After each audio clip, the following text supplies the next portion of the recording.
NFL Spell Boxing down at the Riley's gym, joined by Nicola Hopewell. How are you, mate? Yeah, I'm good, thank you. So, I've just seen the spar. Things are looking really great in sparring. You're looking really, really sharp. How are you feeling? Yeah, I'm feeling really good, and I think everything that we've been working on, it's coming together in sparring, so I'm really excited. Yeah, it's coming together. So we're about 3.5 weeks out. Fight obviously is on Feb the 6th in Sheffield at a new arena. Tell me a little bit about this build-up, because we spoke quite a while ago and there was rumours earlier on in the year that this Commonwealth title fight was trying to be made by other promoters even. Didn't happen at the time. How frustrating was that? Yeah, it's quite frustrating. I mean, like, I boxed in February, and then I think Emma won the Commonwealth in March. And then just shortly after that, there were talks from different promoters about getting me and Emma boxing for it on their shows. So it's probably going on since probably April time, and I think we got the first date to be in May, then June, then July. And then now obviously GBM's picked the fight up and we're actually boxing for it in October. But yeah, it's been like a bit frustrating because we've both thought the fight's been coming, and every time it's like been put off and put off and put off. But yeah, finally GBM's picked it up, so thanks to GBM and Izzy for getting it on finally. And this was not the fault of either side either. It was just one of them. It looked like it was going to be made. I'd heard rumours that it might have even gone abroad, which I thought was crazy at the time, I've got to be honest. Thankfully that's not happened. Thankfully GBM and Izzy have picked it up. GBM are looking like a real good promotion, aren't they? Oh yeah, like, I mean, it's classed as small hall boxing, but it's another league. Like, the things they do, I mean, we've already had a media day, I've got a filming day tomorrow.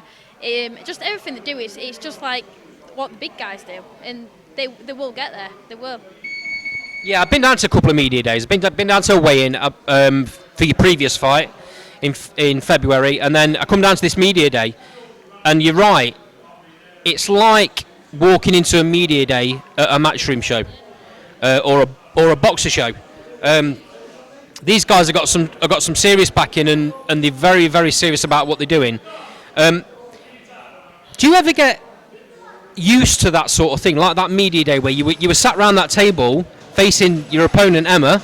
Do you ever get used to that sort of thing? I mean, that was the first time I've ever done it like that before, like sat with Ebony and then Izzy and then obviously Emma opposite me, and there's like having a face-to-face interview. It's the first time I've ever done it, but I don't know if you'll ever get used to it, but I felt like you might do, because I mean, Ebony were asking questions and they were just like rolling off the tongue, and she knew what she was doing, and that's probably because she's been there and experienced it that many times, so I'm guessing you will get used to it. But yeah, that was my first experience of it, and quite liked it, to be honest.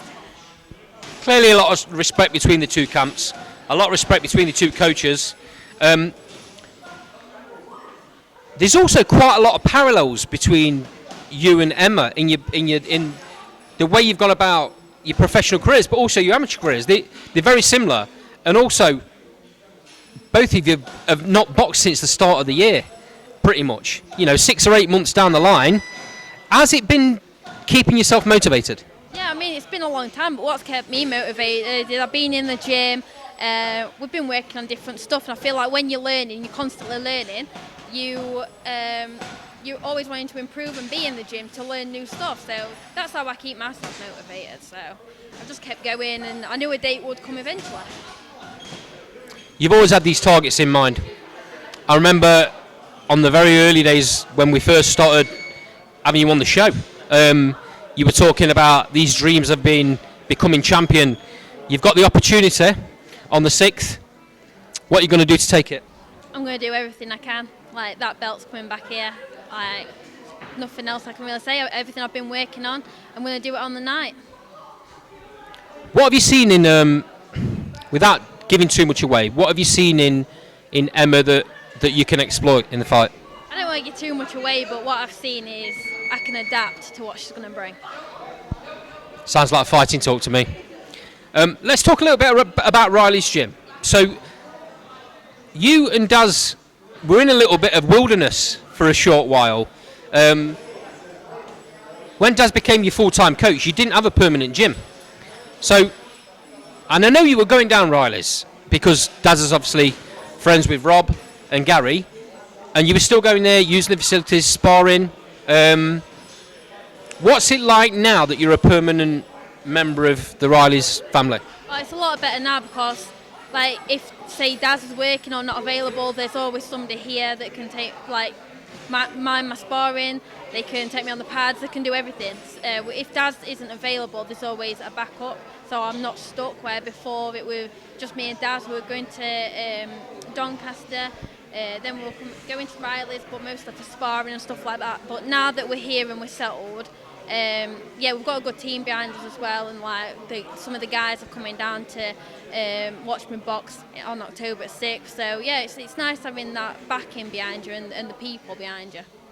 It's a really interesting dynamic, isn't it? Because although Daz is your main coach, he takes everything. He's the one that comes up with the brainwaves for fights. You've also got two other coaches that have got lots and lots of experience in Gary Moore and Rob Riley. Rob's got worlds and worlds of experience. And they all, correct me if I'm wrong, but they all look like they've got different ideas and different styles. Has that been of a benefit to you? I feel like when we're sparring or on pads and something, and one of them just chips in sometimes, like Rob did it the other week, and it was just a little slide, just the slightest little amendment to my feet. But now I've practiced it and I can do it. It's made all the difference to one of my punches. So it's just little things like that. Like, it's not nothing major, but it's the little things that you can then add on to what Daz is showing me. I've just took some footage of Rob wearing the body bag, and I think he's come out of it. I think he might be in the toilet somewhere throwing up, to be honest. But the motivation that he was giving you in there was times when you looked, because you'd just done 6 rounds, by the way, as well. You just done a 6-round spar. You jumped straight onto the body bag for another 6 rounds. And there was times at parts of the rounds when you were throwing punches, you were getting tired. But his motivation, all of a sudden, it looked like it gave you another 10%. Yeah. I mean, like, he was saying stuff like during camp that I've been a bit down and stuff about. So then he just shouting it at me, and I'm like, yeah, it don't matter anymore. So yeah, just every time he said it, I just get him a bit quick hooked at ribs. You've had a bit of a difficult time outside the gym, haven't you? Job-wise and stuff like that. How have you used that as motivation when you've come into the gym? It's just, it were out of my control. So yeah, what I've experienced in my job, I was settled, the hours worked and everything around the boxing. I've been really lucky with my job. But yeah, I got made redundant last week, so I've just used it as these last few weeks of camp, I'll just be a full-time athlete for a little bit. I'll just have a bit of a rest from working, and I'll just train and get ready for my fight. And that's what I've done. And I've not just sat around doing nothing. I have looked for other jobs, and I have been looking to find another job. It are going to wait for me until after the fight. So I have been really lucky with that. Yeah, that's really good, isn't it? The fact that, someone's seen what you can bring to the table, they know that you're a pro fighter. That's going to work as well going forward, surely. Yeah, it's going to work, and I do feel like the new place I found, they are really supportive. They're flexible, they're supportive. So yeah, I can't really complain. How much of a benefit is it knowing that you've got really good sponsors in a situation like that?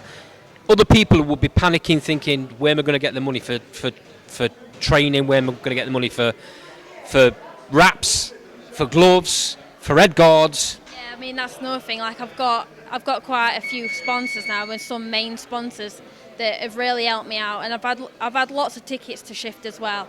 And like one company, they're bringing like 20 people, so like big shout out to them, because that's like nearly a book of tickets. It just takes the weight straight off my hands. But yeah, having good sponsors, obviously being made redundant, where's money coming from? Like, they've helped me. They have really helped me. So I just want to say thank you to them all. Shout out to the sponsors. Shout out to my main ones. So we've got Ebony Bridges, we've got the Compliance Guys, 7 Core Electrical, BRS Electrical, the Mallard in Worksop. I've got Shane who's doing my recovery. I've got Call Noble Electrical. They're my main ones that's really helped me. Yeah. It's great that you've got these sponsors and they do a wonderful job. You just mentioned tickets there. How are the tickets going for this fight? They're going really well. So if anyone wants a ticket, get in touch because I've only got about 20 left. That's it. Okay, so we'll drop Nick's socials on the bottom of this interview. She's not difficult to find. She does a great job on social media, to be fair. Nick, thanks for your time. Obviously, you know, we'll be down at the fight. I can't wait. This is a brilliant fight. As soon as Emma won the Commonwealth, I got it in my head. I was thinking this would be a brilliant fight going down the line. And it's happened a bit quicker than I thought it was going to. So I'm really looking forward to it. Can't wait. Thank you. Looking forward to it. See you soon, Nick. Cheers.